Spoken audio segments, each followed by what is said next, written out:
Welcome back to the Business Pros Radio Hour. I am here with Paul Toby, and we're talking about training speakers. And Paul, it kind of takes me back to my college and university days when, you talked about people who just dump data on you. You have a bad prof, and that's all he would do is just drone on and give you all kinds of information, and you kind of zone out. Whereas you had on the other end of the scale, people that told great stories and sprinkled in some good information that you actually would retain. And I'm glad you brought that up because stories are memorable. Right. Data is boring. Yeah.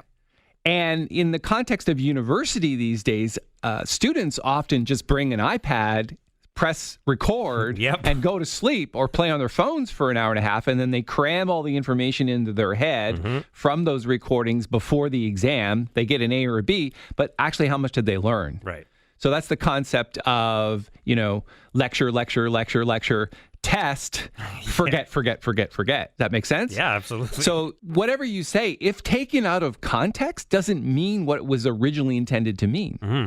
So context is the delivery method. It's the way of engaging an audience so that they're on the edge of their seat waiting for what you're going to say next. Yeah, they're interested. And that takes training. Mm-hmm. That's not something you can just make up. And if I had a dime for everyone that said, oh, I'm comfortable on stage, I'm a good speaker, I don't need training, my question to you is, how much money have you ever made from the stage? Right. That's my question. Yeah. That's the real qualifier right there. And people saying, well, I speak to help.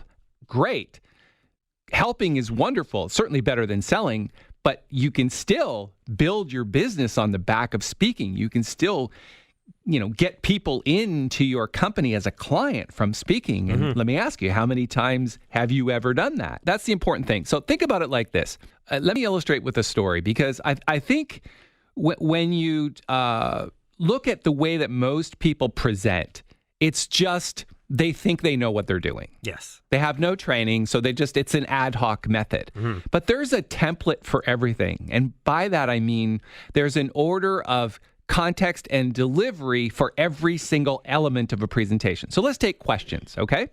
Let's say somebody in a room of 500 people puts up their hand in the middle of a presentation. Should you take that question? Yes, of course. No, you should never do that. No, because it could interrupt the flow of information, and oftentimes we want to take that question because it breaks up the content, but it's not the right place for it. Does that make sense? Yeah, it does. So how do you handle that? How do you handle that person? And then what happens if you do get them to ask the question? So let me give you an example. So once I remember this very clearly. I had a room of 500 people, and usually the dissenters sit at the back, sit at the sides, because they just want to cut for the doors if it's boring or whatever. And this guy puts up his hand and he wouldn't put it down. I'm like right in the middle of talking about digital marketing, and there's 500 people. Nobody else has got their hand up, and he won't put his hand down.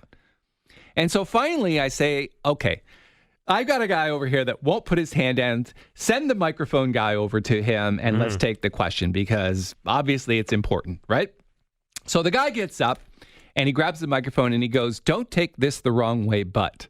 Oh, boy. Yeah. So what's he about to do? And what's his motivation for doing that? His motivation is, I don't like you, and I'm going to call you on your stuff in front of 500 people so that I look like the smartest guy in the room. I know more than you. Let me ask you, if you're a speaker out there and you've done some speaking before, what prepares you for something like that? Nothing except training. Does that make sense? Yeah. And I know what to do, right? So the first thing I did was, when I motioned for him to stand up, I head for the back corner of the stage on the opposite side of the room to him. Put the entire audience between me and him. Most speakers don't do that. They actually walk to the front of the stage close to that person, and they have like a conversation. That's horrible. You never do that, right? So I'm at the back of the stage, and he goes, don't take this the wrong way, but I've been to your website and it's gaudy. In other words, he just dissed me in front of 500 people. And so I need to respond not with a statement. I need to respond with a what? With a question. And I need to respond with a question on topic, and the most disarming question I can find, so that we don't get into an argument and I look like a fool. Right. Does that make sense? Nobody's trained for this, by the way. I was trained for this. So you think about, okay, well, that's a bunch of steps to follow. Yes, there's a bunch of steps.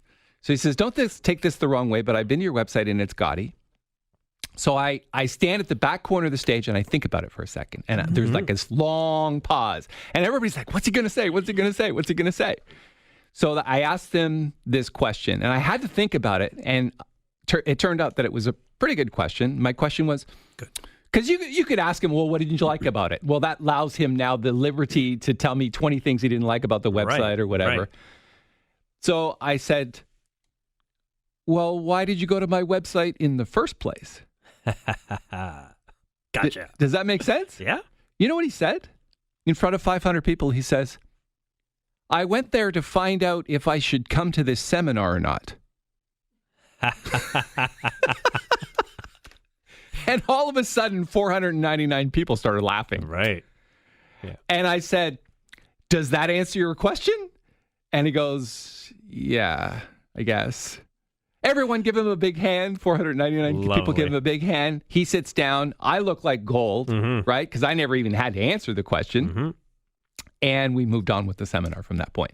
That takes training. Yeah. You with me? Yeah, absolutely. Okay. So we're going to give away the digital marketing cheat sheet, Paul at trainingbusinesspros.com. You're thinking, what does speaking have to do with the cheat sheet? And the answer is everything. And I'm going to connect the dots after the break. Perfect. Yeah. That email again, Paul at trainingbusinesspros.com. To get a hold of Paul and his team, it's 416-444-7767. That's 444-PROS. It's the Business Pros Radio Hour on Global News Radio, 640 Toronto.